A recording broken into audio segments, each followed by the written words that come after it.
Hey everyone, this is Sean Cargill from Violent Gamer. I am one of the writers there, and this is a video preview of Wargame European Escalation, the new game from Eugen Systems, the same developers that created Ruse.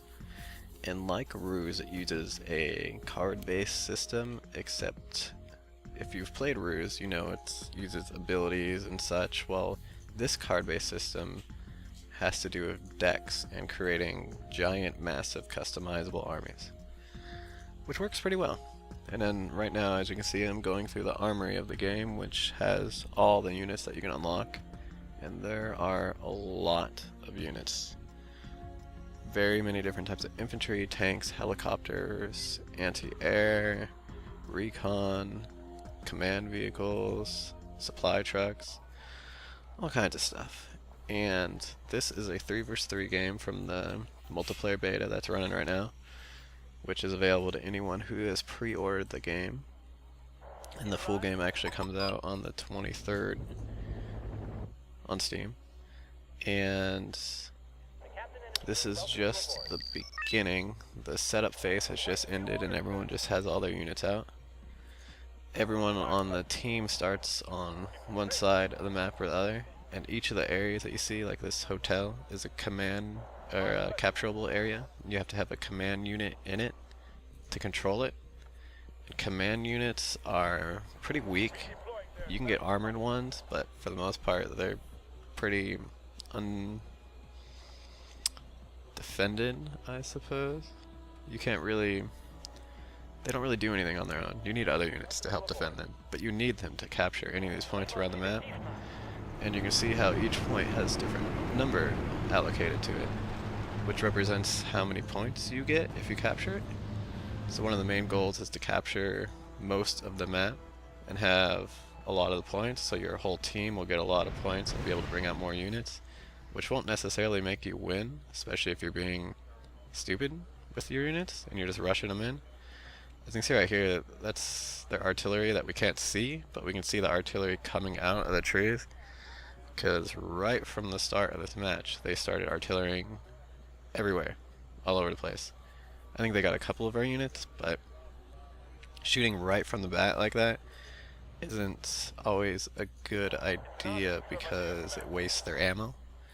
And the farther artillery unit away, the less likely it is to hit because it has a really broad range if it's really far. So their accuracy is based on how close they are to something, and they'll have a little circular pattern that will show. And if you're shooting from the first area to their first area, it's a really, really, really huge area that they're going to hit, and it's really inaccurate. But I'm moving all my units up the Gulf right here, and I'm kind of skipping around in gameplay here because this was a 30-minute match. I'm not sure how many points it was up to. I think it was a 5,000 point game, meaning the first team to 5,000 points wins, and the points are determined by kills and deaths, at least in this mode. There are other modes. I'm not sure if there's other modes in the beta, but there are other modes in the actual game. And I am taking my helicopters around to their back to try to cripple their artillery, which kind of works, but I have Black Hawks and Cobras, and Black Hawks don't really have any weapons. There's transport, and I have anti-tank infantry in there. And while that's going on, one of their guys is trying to come down the middle and push into our Delta, because Delta is one of the highest points, and they try to take it the whole game.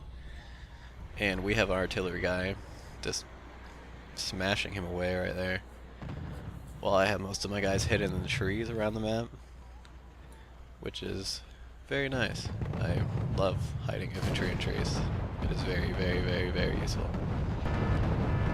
But infantry is very weak, like these helicopters. Helicopters are very weak. They're very strong, but they're very weak, and they can go down in a couple shots. Thankfully these are Black Hawks, and they don't really have any anti-air there. So I'm just landing them next to their artillery, dropping out soldiers. This tactic doesn't work that well, mainly because I didn't have enough, and they brought in some reinforcements really quickly and destroyed my guys, but I killed a couple of their artillery, which is probably worth it, because artillery costs quite a lot. But those infantry and the Blackhawks cost 180 at least. Overall, it's a really tactical game that is really similar to Ruse if you play Ruse, but at the same time quite different, especially because it's modern and not World War II. But not only that, you don't have any of the abilities or cards or anything like that, and it's all just based on your decks and your tactics. And like I said earlier, even if you have the majority of the points on the map and you have more to bring in because of that, it doesn't necessarily mean you're gonna win. Further on in the game, we did a giant strike down the middle to try to take out all their artillery. We killed a lot, but we still lost.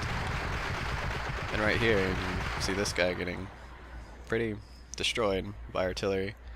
And all your units have some pretty nice statuses like panicked or routing, stuff that should be familiar to anyone who's played any deeper kind of strategy games, especially a combat mission or anything like that, or Operation Star. So, right here, we are just kind of nailing artillery everywhere. There's a whole ton of other stuff going on the left side of the map that I never paid much attention to with, because that's always having to watch over my own troops. And even though I have a bunch of my guys on the front line, you need to keep some of your guys back in order to keep other points safe. Because you can do sneaky stuff like I was doing with the helicopters, or you can bring around APCs. And right now I'm bringing another command, which costs a lot. All of the command vehicles cost a lot of points, which is intentionally so you don't want to waste them and you really try hard to protect them. And it always is pretty depressing when they get hit in an artillery strike or something. But it all adds to the tactics of the game and strategy. And it is actually a very fun game. The more you unlock, the more interesting armies you can create, and you can create some really, say, like infantry-centric armies that are full of really strong transport vehicles and then really good infantry. My favorite is having anti-air infantry all over the place, so you can easily take out any stuff traveling by, because a lot of units have pretty long range, like anti-air infantry. But it's a fun game. Right now my tanks are moving over there to take them out, but I'd recommend checking it out when it comes out in a couple days, and thanks for watching.